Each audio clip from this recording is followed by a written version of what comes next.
Edible oils पे पहले बात कर लेते हैं क्योंकि अच्छी खासी प्राइस मूवमेंट यहाँ पर हमने बनते हुए देखी है। दिशित, स्वागत है आपका कार्यक्रम में। जहाँ तक imported oil versus indigenous domestic oils की बात है, फिर चाहे वो ग्राउंडनट है, सेसमे है, मस्टर्ड है, कॉटन सीड ऑयल है, इन सम सेंस कैसे देखते हैं आप, एक तो प्राइसेस और दूसरा demand? Thank you so much Manisha ji, मुझे इनवाइट करने के लिए। एंड सो आई मीन काफी टाइम से जब से इंपोर्टेड ऑयल की प्राइसेस बढ़ रही है, अगर ऐसा देख सकते हैं कि सोयाबीन जो अभी ऑलमोस्ट 145 रुपीज लीटर पे पर केजी पे चल रहा है, sunflower oil I think around 170 पर केजी आई मीन के हिसाब से चल रहा है। उसके सामने ग्राउंडनट और मस्टर्ड के rates are comparatively better. I think groundnut का भी अगर ट्रेंड देखेंगे 1550 रुपए से ऑलमोस्ट आई मीन 155 से लेके 170 तक थोड़ी तेजी ऑलरेडी में मिल चुकी है उसमें। And I mean mustard is also around let's say 167 168 rupees. तो अगर यही प्राइस ट्रेंड रहता है जो हम लास्ट ऑलमोस्ट 1-2 साल से देख रहे हैं, तो लोकल ऑयल्स की डिमांड काफी बेटर हो चुकी है। We are seeing a very good upside on groundnut oil. So overall the category is almost double in last 2-3 years. तो ओवरऑल कैटेगरी काफी बढ़ रही है। और जैसे कि ओवरऑल आई मीन अगर देखें इंडिया का, we are very much dependent on I mean imported edible oils, which is around 60% of our overall category. But उसी में ग्राउंडनट, मस्टर्ड, सेसमे अगर ये प्राइस रेंज रहता है तो उसमें डिमांड काफी बढ़ रही है दिन पर दिन।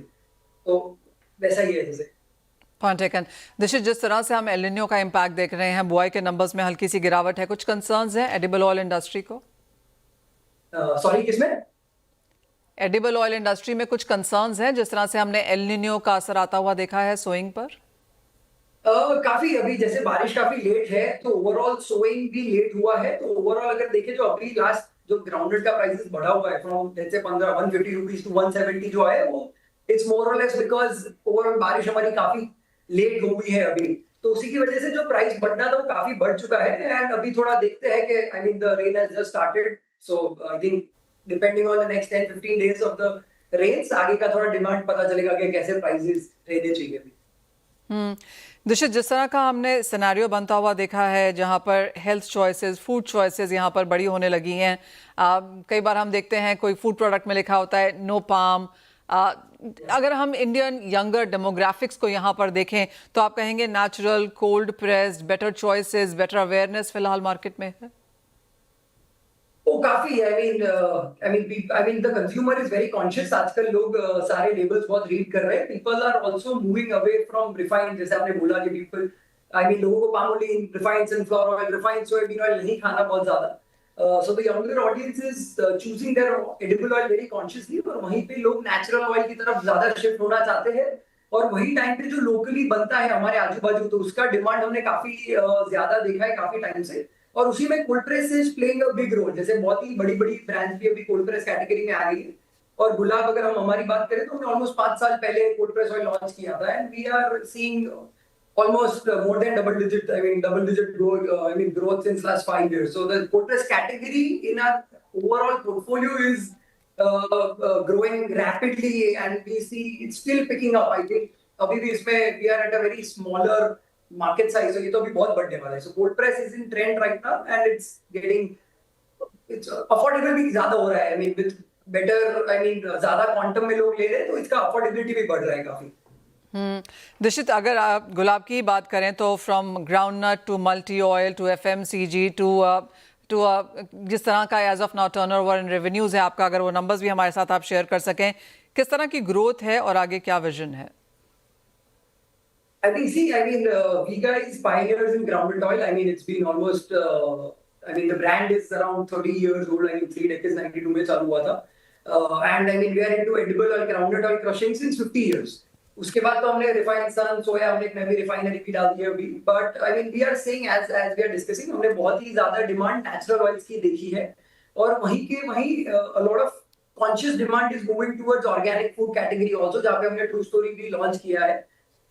So because groundnut oil as a category is growing, which is helping Gulab also grow multifolds, तो उसकी वजह से हमारी footprints in newer states are also increasing. जैसे हमने काफी राजस्थान, महाराष्ट्र, मध्य प्रदेश में expand किया हुआ है because of cold press and the organic category and also the quick commerce. I mean the brand is now available across pan India, so the growth is great. I mean we are very bullish on the organic category and also the natural category, which is more made in India, something which is grown here. तो natural category पूरी बहुत ही बढ़ रही है. And as I mean, the company just crossed 3,000 crore in the top line. We see still. I mean, we feel we guys are just getting started. So long way to go. So we काफी काम कर रहा है.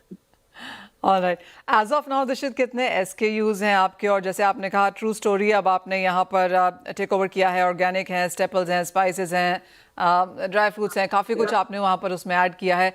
कितने SKUs हैं और यहाँ से अब इसे कंसोलिडेट करेंगे या ग्रो करने की एक्सपेक्टेशन है? See, I think हमारे edible oil में we almost have 10 refined oils and natural oils जो हमारी गुलाब oil category में है. Cold press category में we have around 5 cold pressed oils right now. We soon will launch other cold pressed oils जो बच गए थोड़े बहुत. And in true story we have more than 40 SIME products already. The last entrant हमने अभी just A2 cow ghee launch किया है. हमने कपली आटा और चक्की आटा launch किया है. We are also launching raw makhana at the same time. And whole spices is also something that we have just introduced in the true story category. So overall, we are trying to diversify as a holistic FMCG food brand, and that is the vision. So I feel at least 50 more products to go from here. All right. जिस तरह से अब यहाँ पर distribution channels हैं दिशित, उसे आप कैसे देखते हैं? Because QCOM vis-a-vis kirana stores, किस तरह से आपकी डिस्ट्रीब्यूशन है?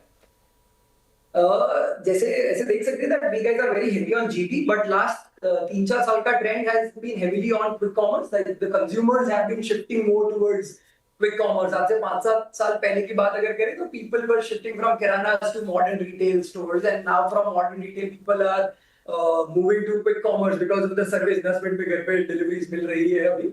So there is a lot of demand. I mean, day by day, these quick commerce guys are growing rapidly. I mean, हमें internally हमारी पूरी quick commerce की अलग से पूरी team हमने बना दी है. And I mean, we as a group of Gulab, we are doing very big numbers on Blinkit, and Blinkit we've been growing closely with them, and we are available across. And उसी के साथ साथ दूसरे सारे quick commerce platforms जैसे कि Zepto, Instamart, Big Basket and all, वहाँ पे भी गुलाब का growth काफी है. But at the holistic level, quick commerce is growing rapidly. I mean, their number of orders a day are increasing, and that's how the category is also growing. दिशित, यहाँ से क्या aspirations हैं? ऑफ कोर्स आप काफ़ी कुछ कर रहे हैं, there is a lot on your platter already, लेकिन पैन इंडिया की बात की जाए, एक्सपोर्ट एस्पिरेशंस? Yes, हमने almost 2 साल पहले ही exports थोड़ा as a serious category we are exploring, because पहले कैसा था, we were just into couple of edible oils, जैसे थोड़ी edible oils है, but अभी हमारे पास पूरी food range हो चुकी है. We also do private label packing for Blinkit, तो वो भी हमारे लिए बहुत बड़ा बिजनेस है. सो एक्सपोर्ट्स में भी जैसे होल स्पाइसेस का एक्सपोर्ट बहुत होता है, रॉ पीनट का एक्सपोर्ट बहुत होता है. So export is all we are also growing rapidly on the export side, but we still feel we are very bullish on the growth of India. And I think still we are yet to grow more in west के beyond. हमें grow करना भी काफी बाकी है. So I think next 3 years we feel a lot of growth is going to come from the north of India and the south of India.